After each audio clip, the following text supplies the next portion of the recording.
চক্রিকাতে আসলব এই 7 দিন যাবত আমরা কি কি বিষয় নিয়ে আলোচনা করেছি। এই সূচিপত্র যদি আমরা আস্বাদন করি তাহলেও কিন্তু আমরা অনেকটি ফল লাভ করতে পারব। প্রথম দিবসের পাঠের বিষয়বস্তু সম্পর্কে আমাদেরকে আলোচনা করেছেন। প্রথম স্কন্ধের প্রথম অধ্যায় থেকেই ভক্তিতত্ত্ব নিয়ে আমাদের আলোচনা হয়েছে। পরীক্ষিতের জন্মকথা, সুখদেবের জন্মকথা, ব্যাসের জন্মকথা, বিদুরের জন্মকথা এবং ভাগবতের 10টি লক্ষণের কথা, ভাগবতের মঙ্গলাচরণ প্রসঙ্গে আলোচনা হয়েছে প্রথম স্কন্ধে। দ্বিতীয় স্কন্ধে আলোচনা হয়েছে পরীক্ষিতের ব্রহ্মশাপ, সুখদেব গোস্বামীর আগমন এবং ভাগবতের ভগবানের 24 অবতার নিয়ে আলোচনা হয়েছে এবং যুগ সাধনার কথা, ত্যাগ তিতিকার কথা, ব্রহ্ম নারদ সংবাদ কথা আলোচনা হয়েছে ক্রমচক্র অনিকা অনুসারে। তারপরে তৃতীয় স্কন্ধে প্রবেশ করেছিলাম। আর তৃতীয় স্কন্ধে আমাদের বিদুর মৈত্রী সংবাদ, বিদুর উদ্ধব সংবাদ ইত্যাদি আমরা শ্রবণ করেছি। সৃষ্টিতত্ত্বের কথা, প্রকৃতি বিকৃতি সৃষ্টিকার্যের কথা, এমনকি ব্রহ্মাণ্ড উৎপত্তির কথা, বিরাট পুরুষের কথা। আর অবশেষে রসাতল থেকে ভগবান পৃথিবীকে উদ্ধার করার জন্য বরাহ অবতার ধারণ করেছিলেন। এই হলো আমাদের প্রথম দিবসের পাঠের বিষয়বস্তু। বরাহ ভগবান অবতীর্ণ হয়ে হিরণ্যকশিপুকে বধ করলেন এবং দেবতাদেরকে, মনুষ্যদেরকে থাকার অনুকূল স্বরূপ পৃথিবী দান করলেন। অতঃপর স্বয়ম্ভব মনুর কথা আলোচনা করতে গিয়ে আকুতি, পশুতি, দেবহূতি তাদের বিবাহের কথা আলোচনা করলাম। স্বয়ম্ভব শতরূপার কথা আলোচনা করলাম। কর্দম ঋষি কথা আলোচনা করেছি। এমনকি কপিল ভগবানের কথাও শ্রবণ করেছি। কপিল ভগবান তিনার মা দেবহূতিকে সেই কপিল গীতা শ্রবণ করিয়েছিলেন, সাংখ্য যুগ শাস্ত্র শ্রবণ করিয়েছিলেন। এইভাবে তৃতীয় স্কন্ধ বিশ্রাম দিয়ে চতুর্থ স্কন্ধে যখন প্রবেশ করেছি আমরা, তখন মরীচি আদি 9 প্রজাপতির উৎপত্তির কথা, দক্ষ যজ্ঞের কথা, সতীদাহের কথা আমরা শ্রবণ করেছি এবং কি ধ্রুবের চরিত্র কথা শ্রবণ করেছি, পৃথু চরিত্র কথা শ্রবণ করেছি, প্রাচীন বহি রাজার কথা শ্রবণ করেছি। এইভাবে পঞ্চম স্কন্ধে যখন গেলাম তখন প্রিয়ব্রতের কথা এবং ঋষভদেবের কথা এবং তিনার পুত্র ভরত থেকে, ভরত যে 3 জন্মে ভগবান পাদপদ্ম লাভ করেছিলেন, জড়ভরতের উপখ্যান পর্যন্ত দ্বিতীয় দিন আমরা আস্বাদন করেছি।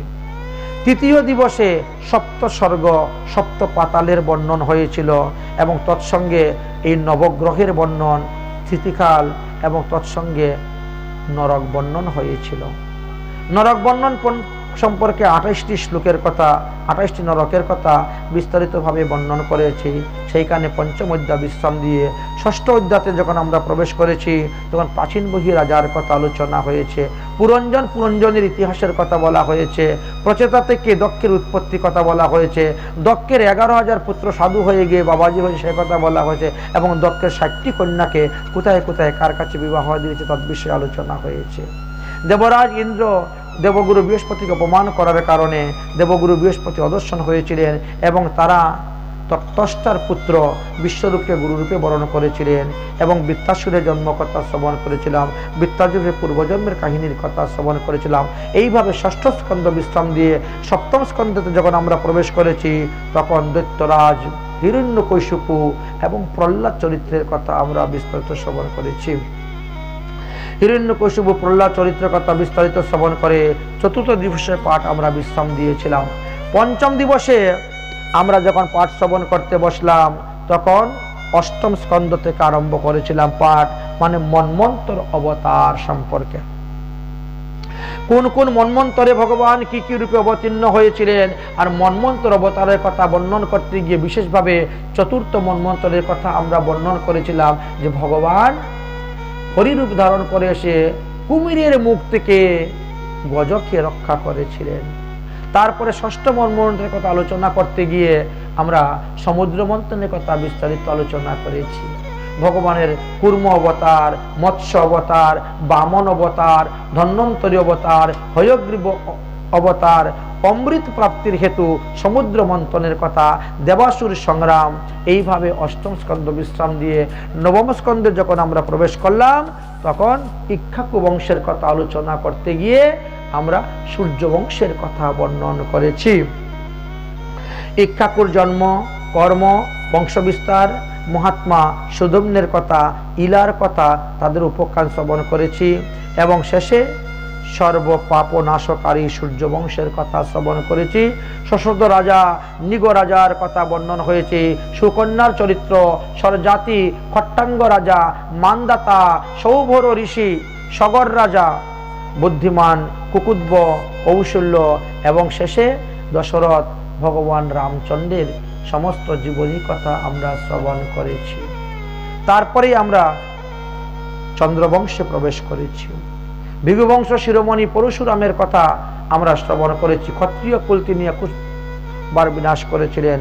চন্দ্রবংশ জাত নরপতির মধ্যে পুরুরবা, যজাতি, নহুষ, দুষ্মন্ত নন্দন ভরত, শকুন্তলা, শান্তনু রাজা এবং পিতামহ ভীষ্মের কথাও সংক্ষেপে আস্বাদন করে আমরা নবম স্কন্ধেতে প্রবেশ করেছিলাম। নবম স্কন্ধের শেষের দিকে আমরা যজাতির কথা শুনেছি। যজাতির বংশ বিস্তার করতে গিয়ে আমরা যদুবংশে প্রবেশ করলাম। আর যদুবংশে প্রবেশ করে ভগবান শ্রীকৃষ্ণের অবতার পর্যন্ত আমরা চতুর্থ দিবসে শেষ করেছি। পঞ্চম দিবসে ভগবান শ্রীকৃষ্ণের নন্দ উৎসব থেকে আরম্ভ করে পতুনা বধ থেকে আরম্ভ করে সমস্ত অসুর নিধন, গোচারণ লীলা, এমনকি বনভোজন লীলা, তৃণাব্রত, বকাসুর, বৎসাসুর থেকে আরম্ভ করে ধনুকাসুর, প্রলম্বাসুর ইত্যাদির কথা আস্বাদন করেছি।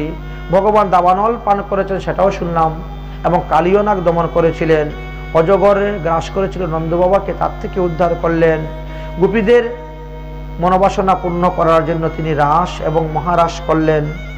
যজ্ঞপত্নীর অন্ন গ্রহণ করেছিলেন। এইভাবে গোবর্ধন ধারণ করেছেন। রাধাকুণ্ড, শ্যামকুণ্ড প্রকট আদি, মানসী গঙ্গা প্রকট, এইভাবে ভগবানের মহামহা লীলার কথা আমরা শ্রবণ করেছি। দুষ্ট শঙ্কচুর বধ, অরিষ্টার বধ, কেশী দৈত্যবধ এবং অক্কুরের দ্বারা তিনি বৃন্দাবন ত্যাগ করে মথুরায় আসেন, এই কথা শ্রবণ করেছিলাম। অতঃপর ভগবান শ্রীকৃষ্ণ মথুরায় আসার পরে কুবেল পিরয় গজকে হস্তি, চানুর মুষ্টিকের সঙ্গে যুদ্ধ এবং কংসকে বধ করেন। সন্দীপনী মন্দির আশ্রমে যান এবং বিদ্যাশিক্ষা লাভ করে মৃত গুরুপুত্রকে দক্ষিণা প্রদান দিয়ে আসেন। শৌনকাদি ঋষিগণ। তারপরে আমরা শ্রীকৃষ্ণের মথুরা লীলা শ্রবণ করতে গিয়ে শত্রুবা জরাসন্ধের সঙ্গে যুদ্ধ, আর তারপরে কালযবন মুচুকুন্দের উপখ্যান শ্রবণ করে ভগবান দ্বারকা লীলাতে আসেন এবং রুক্মিণীকে বিবাহ করেন। এই পর্যন্ত আমরা পঞ্চম দিবসের পাঠ শুনেছিলাম। ষষ্ঠ দিবসে আমরা বানাসুরের প্রসঙ্গ আলোচনা করতে গিয়ে মহাদেব আর শ্রীকৃষ্ণের মধ্যে যুদ্ধের কথা আলোচনা করেছি। ভৌমাসুরের, নরকাসুরের কথা শ্রবণ করেছি। শিশুপাল, পুণ্ডক, শম্ব, দন্তবক্র, শাম্ব ইত্যাদি দ্বিবিধ বানর, এদের সঙ্গে যুদ্ধ এবং তাদের বধের কথা শুনেছি।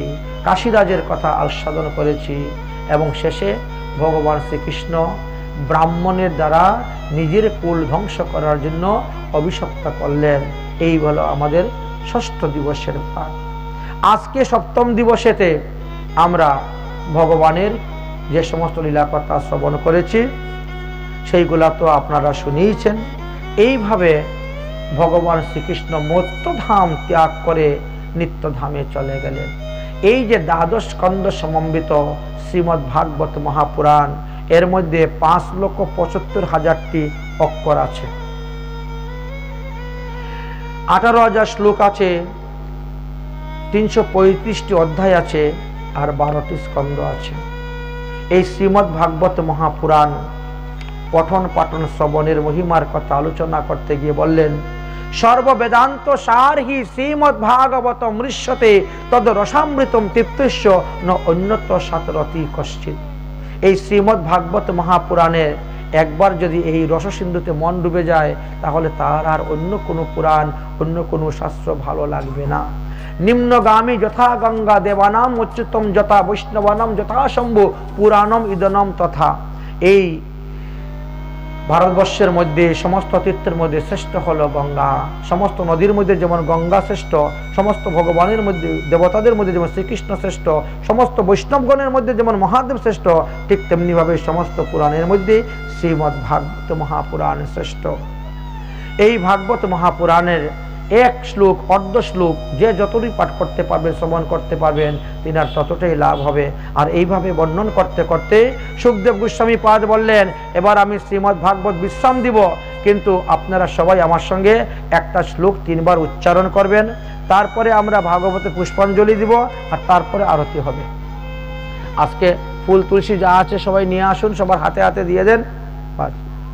আমার সঙ্গে বলুন, নাম সংকীর্তনায়স্য সর্ব পাপ প্রণাশনাম প্রণামো দুঃখ শমনাম স্তং নমামি হরিপরাম। নাম সংকীর্তনায়স্য সর্ব পাপ প্রণাশনম প্রণামো দুঃখ শমনাস্তং স্তং নমামি হরিপরাম।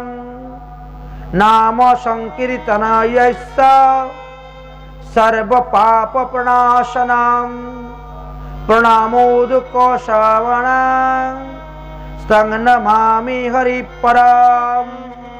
इति श्रीमद्भागवत महापुराणे वैश्वासिकं दशमासक्तं परमात् हंस संहितायां द्वादशस्कन्ध सम्पूर्णाम्। ओम नमो भगवते वासुदेवाय।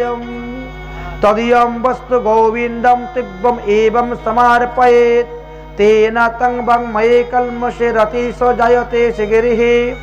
ओम पूर्णमद पूर्णमिदं पूर्णात् पूर्णमुदच्यते पूर्णस्य पूर्णमेवाय पूर्णमेवं विशिष्यते। ओम नमो भगवते वासुदेवाय। तमादिदेवं करुणानिधानं तमालवर्णं सहितावतारं अपार संसार समुद्र सेतुं भजाम्यहं श्री भागवतो स्वरूपम्। बोलो श्रीमद्भागवत महापुराण की, भागवत सप्तम दिवस की, भागवत विश्राम की। जय जय श्री राधेश्याम।